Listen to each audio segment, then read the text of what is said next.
د افغانستاني نوین قدرمنو لیدونکو اوریدونکو سلامونه او نیکې هیلې. که افغانستاني نوین مو نوی لایک کړی نو ضروري لایک او سبسکرایب کړئ. هغه سړی چې له 14 کلونو راهیسې د خپلې ښځې له هډوکو سره ژوند کوي او ویده کیږي. د لیوین په نوم دغه ویټنامۍ له خپلې ښځې سره ډیره مینه کوله او اوس یې هم کوي. د هغې له مړینې وروسته یې هیڅ آرام نه درلوده. یوه ورځ یې د خپلې ښځې قبر راوسپړه او د هغې هډوکي یې راوویستل. کور ته یې راوړل او له هغې نه یې یوه ستره نانځکه جوړه کړه. هغه د دغې نانځکې څېره بیخي خپلې ښځې ته ورته جوړه کړې او هډوکي یې ټول په دغه نانځکه کې ځای پر ځای کړل چې اوس یې له 14 کلونو راهیسې له همدغې نانځکې سره ژوند کوي.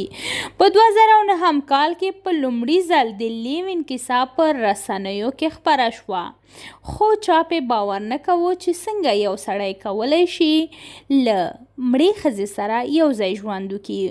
اوس هغه هره شپه د خپلې ښځې له پاتې شونو سره ویده کیږي. د هغې ګاونډیان او خپلوان د دې کار په کلکه مخالفت کوي، خو لیوین د هیچا پروا نه کوي او خپل کار ته ادامه ورکوي. لیوین په 1975 کال کې واده کړی او 2 اولادونه لري.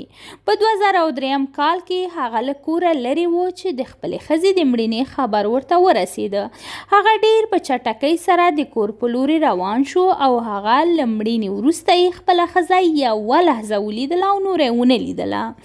له هغې وروسته څو میاشتې بیا د خپلې ښځې له قبر سره تېرې کړې او د بارانونو په موسم کې یې د خپلې ښځې قبر ته نږدې یوه کوټګکه جوړه کړې وه او تر سبا به همالته ورته ناست و.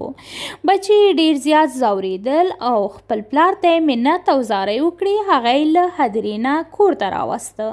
له هغې وروسته لیوین پریکړه وکړه چې د قبر نه به د خپلې ښځې هډوکي راوباسي. هغه قبر وسپړه او د خپلې ښځې هډوکي یې راوویستل او یو پلاستیک یې واچول. له هغه وروسته یې د ښځې د بدن هومره یو نانځکه جوړه کړه. په هغې کې ټول هډوکي په خپل ځای او کېښودل. هغه وروسته خپلې ښځې څېرې ته وکتل. هماغه شان نانځکه یې ځان ته جوړه کړه. د هغې په دې کار یې بچي هم ورته ډېر غوسه شو او ورته یې وویل چې دا هډوکي بیرته قبر ته یوسه، خو هغې انکار وکړ.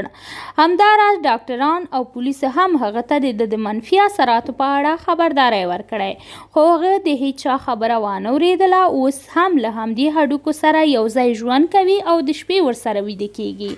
مینه دې ته وایي. مننه دوستانو، ښې چارې، خدای په امان.